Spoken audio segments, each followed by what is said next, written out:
we're on our way down to the Cradle Mountain again, and not sure what spot. We've woken up and it's a bit wet, so I think we think it's been raining and we can't see any stars, so it looks like it's cloudy. Definitely it's windy, so and the temperature says it's 3 degrees or 2.9, close enough to 3, and then it feels like -10. That's probably the wind chill. So we rugged up, so we're going to go down there and we'll see what we can capture for sunrise. Let's do it.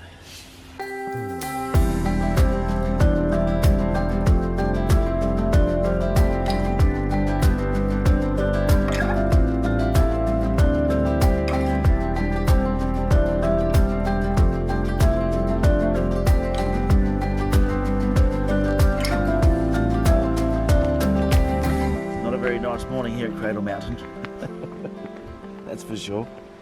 Just we went down to the main area and it wasn't so good, so couldn't even see the top of the mountain, and so we're just checking out this valley here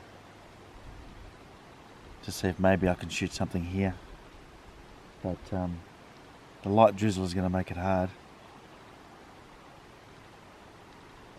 because I'll just keep getting on the lens, but I might try it. We're still 20 minutes away from sunrise, so I might just wait 10 minutes and see what the light's doing in 10 minutes.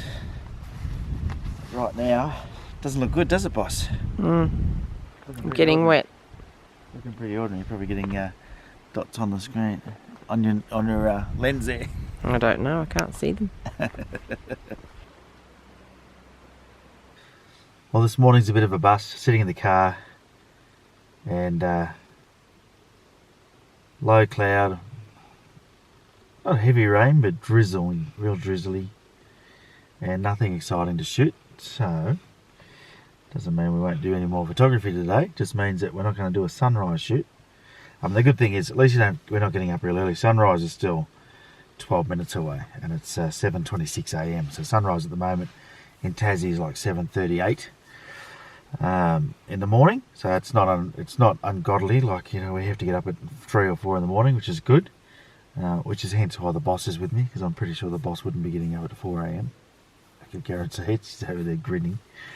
So we're going to go back, have brekkie, well, have some showers and brekkie, and then we're going to go to check out the devils at Cradle, I think. Can't see those little critters, and then we'll shoot some fungi, and I'll bring you along on that, where we head into the forest at Waldheim and we'll find some fungi to do with some macro photography, and it's going to be a good day for that for sure, because when there's no sunlight around, that's when you get the best light inside the forest. So we'll do that.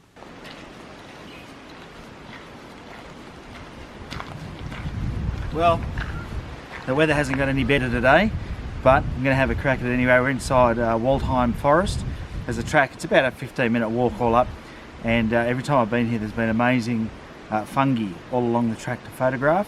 So I brought the tripod and the camera gear, got the macro lens in the back here. I'm going to go and see if we can find some macro photography to do, some fungi, and we'll hopefully we'll be able to do something, but all depends on the rain and whether it comes down again. It's sort of breaking here and there, but in the main it's been pretty rainy and pretty yucky, so we'll see how we go.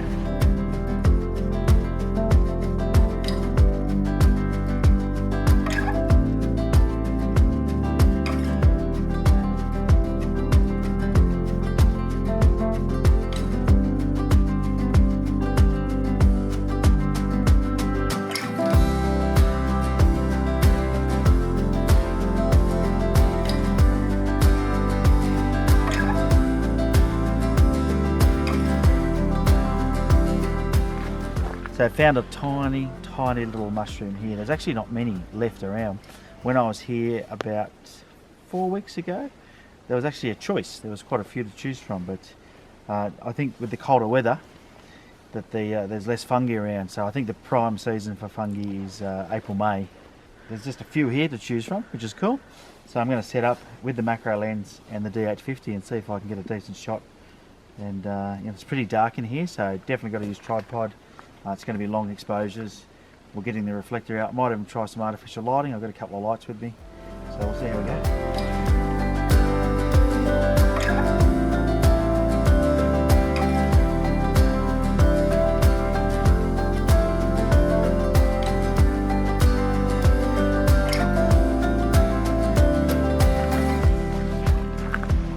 trying to shoot this little tiny fella, and the challenge is even the slightest breeze is making him shake around. He's got a real thin stem, so we're going to try and windbreak him a bit with the reflector. This is a 5-in-1 reflector. I actually bring this for macro. It's got 5 different things you can do with it.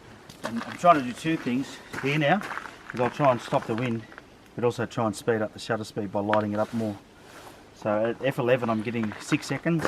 I got it down to 5 seconds using artificial light. As you can see with macro, sometimes you've got to get right down close with nature, and there are there's a few leashes and things around here, so we'll have to check ourselves when we're done. But he's so tiny, like I said, the wind was blowing around. So I'm at f11. I've bumped the ISO up to 400.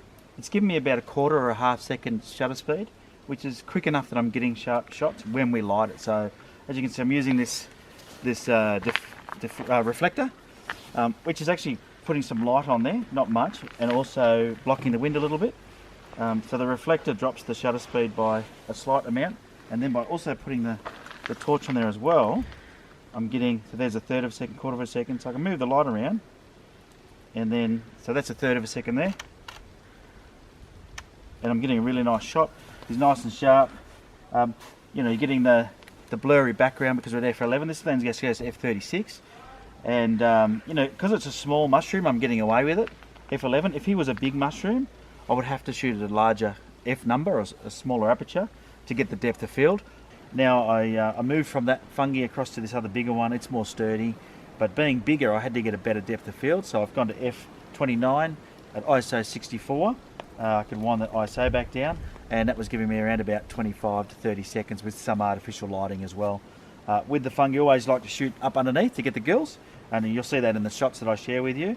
But yeah, it's a lot of fun to do. If you've never done Fungi or any macro, it's a great thing to do, especially on a wet day in Tasmania, because the light from the cloud cover is much nicer than when it's harsh sun. So you know, you get to, but you do need a nice sturdy tripod and a lot of patience, unfortunately.